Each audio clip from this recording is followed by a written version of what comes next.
Prezados alunos, continuamos aqui com o nosso curso de Física 4D.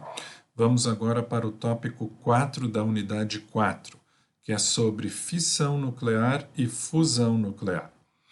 Os tópicos de fissão nuclear e fusão nuclear vocês encontram tanto no livro do Tipler quanto no livro do Halliday. Então eu deixo aqui os números dos capítulos. Para fissão no Halliday, leiam os capítulos 43.1, 43.2 e 43.3, ou o início do capítulo 40.4 no Tipler. Para fusão, no Halliday, leiam os capítulos 43.4, 43.5 e 43.6 no Halliday, ou então a parte final do capítulo 40.4 no livro do Tipler. Recomendo que vocês peguem um dos dois livros e leiam os dois assuntos para complementar a matéria da aula. Então, começamos com a fissão nuclear. Este gráfico aqui é bem parecido com o gráfico que nós mostramos antes, só que neste gráfico, na verdade, nós estamos mostrando o inverso do que nós tínhamos mostrado antes. Vejam que aqui no eixo vertical está a diferença de massa por núcleo, em MeV por C ao quadrado. E no eixo horizontal está o número de massa A do nuclídeo. Então, o que é a diferença de massa que é comentada aqui? Ela é a massa do átomo menos Z vezes a massa de um próton menos N vezes a massa de um nêutron. Então, ela é a massa total do átomo menos o número de prótons vezes a massa de um próton menos o número de nêutrons vezes a massa de um nêutron. Como nós comentamos durante os tópicos passados, essa diferença aqui, na verdade, não é zero. Vejam que ela tem valores negativos aqui e que ela vai de menos 1 até um valor que chega praticamente em menos 9. E aqui, no caso, esses valores são a diferença de massa, que é este termo aqui, dividido por núcleo. Então, é dividido pelo número de massa A do nuclídeo que nós estamos falando. Então, o que nós tínhamos falado antes é que aqui nesta região da curva, nós temos uma região de estabilidade. Esses núcleos são mais estáveis. É difícil fazer com que eles entrem num processo de decomposição por fissão ou de fusão com outros núcleos.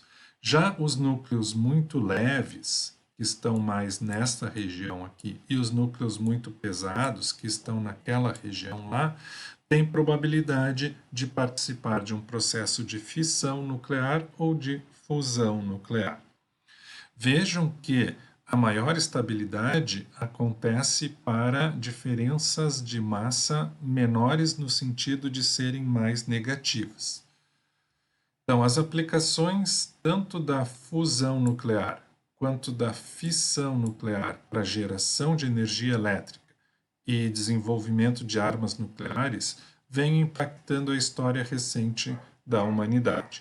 Vamos falar um pouco, então, da fissão nuclear de elementos muito pesados e da fusão nuclear de elementos muito leves, em termos de como isso pode afetar o nosso consumo de energia. Então, núcleos muito pesados, número atômico ou número de prótons maior que 92, estão sujeitos a uma fissão espontânea. Eles se dividem em dois núcleos sem precisar que alguém atue sobre eles. Então, o processo é espontâneo. Mesmo se eles não forem inicialmente perturbados, eles estão sujeitos a uma probabilidade de sofrer fissão, se separar em dois núcleos de números atômicos menores. A fissão espontânea estabelece um limite superior para o tamanho do núcleo. Então, às vezes o pessoal compara o núcleo com uma gota de líquido, que tem carga elétrica. Então, as cargas elétricas dentro da gota se repelem, mas a tensão superficial da gota consegue mantê-la inteira. Isso vale até um determinado tamanho, onde a gota acaba se partindo em duas menores. Então a ideia é que a fissão é mais ou menos parecida, ela acontece quando o núcleo atinge uma condição onde as forças que mantêm o núcleo junto não são tão fortes quanto as forças que tendem a separar o núcleo. Então, a fissão espontânea estabelece um limite superior para o tamanho do núcleo e também estabelece um limite para o número possível de elementos químicos, porque quando fica um número atômico muito grande, não tem como gerar um elemento estável, porque o núcleo não se mantém coeso. Alguns núcleos muito pesados, especialmente o urânio e o plutônio, também podem ser induzidos a sofrer fissão. E essa indução a sofrer fissão pode ser feita pela captura de nêutrons. Durante a fissão do urânio 235, por exemplo, o núcleo é excitado pela captura de um nêutron. Ele vai de urânio 235 mais nêutron para urânio 236 excitado e depois se divide em dois outros núcleos. E nesse processo de divisão de núcleos são emitidos outros nêutrons. A força de repulsão coulombiana provoca a separação dos fragmentos de fissão. Então, o urânio se separa em dois fragmentos. Esses dois fragmentos têm carga positiva, porque tem prótons dentro, e então existe uma repulsão coulombiana entre esses dois fragmentos, e isso gera uma liberação de energia, que eventualmente aparece como energia térmica. Por exemplo, a fissão de um núcleo com número de massa A igual a 200 em dois núcleos com número de massa A igual a 100 pode liberar uma energia de 200 MeV por núcleo, que é uma baita energia. Isso acontece se a energia de repouso para A igual a 200 é aproximadamente 1 MeV por núcleo, maior que a energia de repouso para A igual a 100. Então, na verdade, este aqui é aproximadamente o valor correto da diferença de energia de repouso, tá, pessoal? Por isso que ele está listado como um MeV aqui. Para nós entendermos como isso é uma grande quantidade de energia, nós podemos comparar com a energia liberada nas reações químicas de combustão. Numa reação química de combustão, a gente em geral fala que produz calor, né, por combustão, apenas 4 eV por molécula de oxigênio consumida é produzida. Então vejam bem, na combustão libera 4 eV por molécula de oxigênio. Aqui na fissão do núcleo com A igual a 200, libera 200 MeV. Então é 200 milhões contra 4. Não tem comparação, né, pessoal? Então, por isso que a gente costuma dizer que os processos nucleares liberam muita energia, porque é bem mais do que coisas do dia a dia como a combustão. Aqui nós temos uma coisa que na verdade é um exemplo de aplicação, tá, pessoal? Isso aqui não é fissão nuclear através de quadro, é só um exemplo de aplicação. Então, esse exemplo aqui mostra uma aplicação de irradiação com nêutrons. Então, o pessoal pesquisa camadas escondidas em pinturas e faz essa pesquisa bombardeando a tela com nêutrons e observando as emissões radioativas dos núcleos que capturaram os nêutrons. Então, os elementos diferentes usados nas pinturas têm meias-vidas diferentes, e aí é possível estabelecer quais pigmentos foram usados para qual região do quadro. Então, vejam que tem esse quadro aqui, Saint Rosalie Interceding for the Plague-stricken of Palermo. As imagens em preto e branco em B e C, essas outras duas aqui que não são a pintura, foram formadas usando um filme especial sensível a elétrons emitidos por decaimento radioativo. A imagem B, tirada poucas horas após a irradiação com nêutrons, revela a presença do manganês, encontrado no marrom, que é um pigmento escuro de terra usado como uma camada de base para a pintura. As áreas brancas mostram onde restaurações modernas foram feitas e, portanto, estão livres de manganês. Aqui, ó. A imagem em C foi tirada 4 dias mais tarde, depois que a emissão do marrom cessou e quando o fósforo encontrado no carvão era o principal elemento radioativo. De cima para baixo é revelado um rascunho do próprio Van Dyck. Um autorretrato feito com carvão foi pintado por cima pelo artista. Então, naquela época, o pessoal reutilizava telas, né? E então o uso de radiação com nêutrons e os decaimentos radioativos depois da irradiação permitem estudar coisas como obras de arte. Voltando aqui para a fissão nuclear. A fissão do urânio foi descoberta em 1938 por Otto Hahn e Fritz Strassmann, que descobriram que elementos com massa média, como o bário e o lantânio, eram produzidos pelo bombardeamento de urânio com nêutrons. Então, eles fizeram a fissão por captura de nêutrons. Bombardearam o urânio com nêutrons, teve captura de nêutrons pelos núcleos de urânio e, como resultado, eles observaram bário e lantânio como produtos dessa reação de fissão. Outra coisa que eles observaram é que diversos nêutrons eram emitidos durante o processo de fissão. E aí isso acendeu a lampadinha. Tá, peraí. Se eu bombardeio o urânio com nêutrons, eu gero fissão. Quando eu gero fissão, ocorre liberação de mais nêutrons. Será que eu não poderia usar esses nêutrons que resultam da fissão para causar fissão em outros núcleos e aí gerar uma reação em cadeia? Então foi isso justamente, digamos assim, a ideia inicial que levou aos reatores de fissão. Então eles viram que, além de bário e lantânio, também eram produzidos nêutrons como resultado da fissão, e eles especularam que poderiam usar esses nêutrons para provocar outras fissões, produzindo desse modo uma reação em cadeia.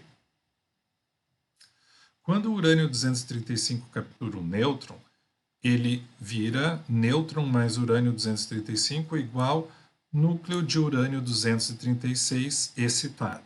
Esse núcleo de urânio 236 excitado emite raios gama quando se desexcita, decaindo para o estado fundamental em apenas 15% dos casos. Em 85% dos casos, o que acontece é que, ao invés do urânio 236 decair para o estado fundamental, ele sofre uma fissão. Então, o processo de fissão é altamente provável. 85% das vezes que um núcleo de urânio 235 captura um nêutron, ele vira urânio 236 e logo em seguida sofre uma fissão. O processo de fissão tem alguma semelhança com as oscilações numa gota de líquido. Se as oscilações forem violentas o suficiente, a gota se divide em duas. Então, se a energia absorvida causa variações no núcleo que são violentas o suficiente, aquele núcleo se divide em dois também, ou seja, sofre uma fissão. Então, aqui nós temos um esquemático. Então, na letra A, aqui em cima, um nêutron é absorvido pelo núcleo de urânio 235. Na letra B, o urânio 236 está num estado excitado. Na letra C, a oscilação do núcleo excitado torna-se instável. E na letra D, o núcleo se divide em dois núcleos menores, que têm menos massa que o núcleo original, e emite diversos nêutrons que podem produzir fissão em outros núcleos. Usando o modelo da gota líquida, Bohr e Wheeler calcularam a energia crítica para que o urânio 236 sofra fissão. Então, eles encontraram que a energia crítica é 5,3 MeV. Então, isso explica por que 85% das vezes ocorre a fissão ao invés do decaimento para o estado fundamental. Porque a energia de excitação produzida pela captura do nêutron é 6,4 MeV. Ou seja, o núcleo fica com uma energia de excitação 6,4 MeV, que é maior que é a energia 5,3 MeV necessária para a fissão. Então, como o núcleo é excitado com uma energia maior que a energia necessária para a fissão, o processo de fissão é muito provável. Já no caso do urânio 239, nós temos o oposto. A energia crítica de fissão é 5,9 MeV. Então, precisa dessa energia fornecida no mínimo para que ocorra a fissão. Só que a energia de excitação produzida pela captura do nêutron é apenas 5,2 MeV. Então, o urânio 238, que é o mais abundante, quando captura um nêutron e vai para o urânio 239, ele não sofre a fissão da mesma forma que o 235 quando ele vai para 236. Porque no caso do 239, a energia crítica de fissão é maior do que a energia que ele recebe pela excitação. Então ele não consegue fazer a fissão espontaneamente. É claro que pode ser feita a fissão do urânio 239 também. Só que aí o que tem que acontecer? Nós temos que bombardear ele forçadamente com nêutrons de energia bem alta. E aí isso não é energeticamente favorável. Então, os reatores de fissão, eles se baseiam principalmente na fissão do urânio 235, não do urânio 238. No caso do urânio 239, o que acontece? O núcleo excitado se desexcita por emissão de raios gama. Depois, ele sofre um decaimento beta para netúnio 239. E depois ele sofre outro decaimento beta para plutônio 239. Então, ele não passa por fissão espontaneamente e nem pela captura do nêutron. Um núcleo fissionável pode se dividir num par de núcleos com massa média. Quais as massas que podem existir no par de núcleos que é resultante da fissão? Então, aqui nós temos um gráfico onde essa curva aqui mostra o rendimento na fissão em porcentagem em função do número de massa. Então, vocês podem interpretar assim, é mais ou menos como a probabilidade de que os núcleos resultantes da fissão tenham aquele número de massa. Vejam que existem limites para a massa mínima e a massa máxima observada depois da fissão, e que os dois núcleos após a fissão terem o mesmo número de massa é bem menos provável do que nós termos um núcleo com massa maior e um núcleo com massa menor após a fissão. Então, esse gráfico aqui, pessoal, ele está feito para o caso do urânio 235, tá? Ele mostra a distribuição de possíveis fragmentos de fissão para o urânio 235.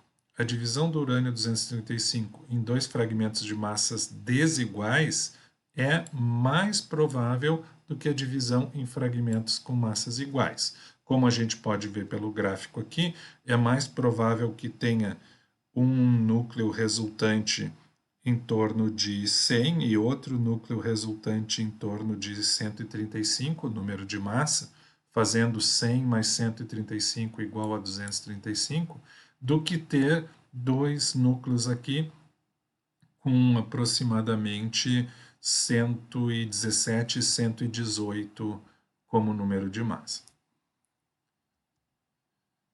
Um detalhe que eu esqueci de falar aqui. Dependendo da reação, 1, 2 ou 3 nêutrons podem ser emitidos. O número médio de nêutrons emitidos na fissão do urânio 235 é aproximadamente 2,5, que é bastante, tá, pessoal? Dependendo da reação, pode ser 1, 2 ou 3 nêutrons emitidos, e 2,5 é o caso do urânio 235, é consideravelmente bastante. Agora vamos começar aqui rapidinho o assunto de reatores nucleares, que nós vamos continuar depois na segunda parte dessa videoaula. Então, para sustentar uma reação em cadeia num reator nuclear, pelo menos um dos nêutrons emitidos durante ou na sequência da fissão deve ser capturado por outro núcleo de urânio 235 e causar uma outra fissão. Então, para sustentar a reação em cadeia, um dos nêutrons emitidos durante o decaimento ou na sequência da fissão deve ser capturado por outro núcleo do urânio 235 e causar outra fissão. Tá? Por que aqui fala durante e na sequência da fissão? Porque além da gente ter os nêutrons que são emitidos durante a fissão, os produtos resultantes aqui, esses dois núcleos com esse número de massa resultantes da fissão do urânio, eles também sofrem decaimentos e eles também emitem nêutrons. Então, nós podemos ter os nêutrons da própria fissão gerando uma nova fissão ou os nêutrons dos decaimentos na sequência da fissão gerando novas fissões. Existe uma coisa chamada fator de multiplicação K. O fator de multiplicação K de um reator é definido como o número médio de nêutrons de cada fissão que provoca uma fissão subsequente. O valor máximo no caso do urânio 235 é 2,5, mas em geral esse valor não é atingido em um reator. E na verdade nem é bom que seja, nós já vamos dizer por quê. O fator de multiplicação K em reatores de fissão de urânio 235 é geralmente menor que 2,5 por dois fatores importantes. Então, primeiro fator, alguns dos nêutrons podem escapar da região que contém os núcleos fissionáveis, e aí eles não vão gerar novas fissões. Então, eles não vão contribuir para a reação em cadeia. Além disso, alguns dos nêutrons podem ser capturados por núcleos não fissionáveis. Como eu falei para vocês, nós temos urânio 238, urânio 235 e, infelizmente, para a geração de energia, o urânio 238 é muito mais abundante que o urânio 235. E quando o urânio 238 captura um nêutron, aquilo não gera fissão, pelos motivos que nós falamos alguns slides atrás. Então, se o fator de multiplicação K for exatamente igual a 1, a reação é autossustentável. Ela continua a reação em cadeia e aquele processo vai se realimentando e a reação vai acontecendo e a energia vai sendo gerada. Se K for menor que 1, a reação vai logo se extinguir. Se K for significativamente maior que 1, aí a velocidade da reação aumenta rapidamente e fica totalmente incontrolável. E aí nós teríamos a explosão de um reator. Tá? No projeto de bombas nucleares, esse descontrole da reação é justamente o que faz aquela explosão tão violenta. Então aqui tem uma imagem. Isso aqui é de um teste nuclear, tá, pessoal, lá nos Estados Unidos. E, bom, a ciência não é boa nem má. A ciência não tem moral. Quem é bom ou mal são os homens. Então, o uso que o homem faz da ciência não pode ser caracterizado como uma coisa que diga que a ciência é ruim. Se o homem usa aquele conceito científico para destruição, aí é o uso que o homem deu para a ciência, não a ciência em si. Então, infelizmente, existe muito uso da ciência para atividades militares, né? E a bomba atômica, digamos assim, é um dos cúmulos desse uso de conceitos científicos para destruição. Agora, em coisas não relacionadas com destruição. Em reatores nucleares para geração de energia elétrica, o valor de K deve ser mantido muito próximo de 1. Tá, mas por que a gente não usa o K igual a 2, por exemplo? Não daria mais energia? Por que tem que manter o K muito próximo de 1? Vamos deixar isso para a segunda parte dessa videoaula, ok? Então, vamos parar por aqui e a segunda parte vai explicar isso.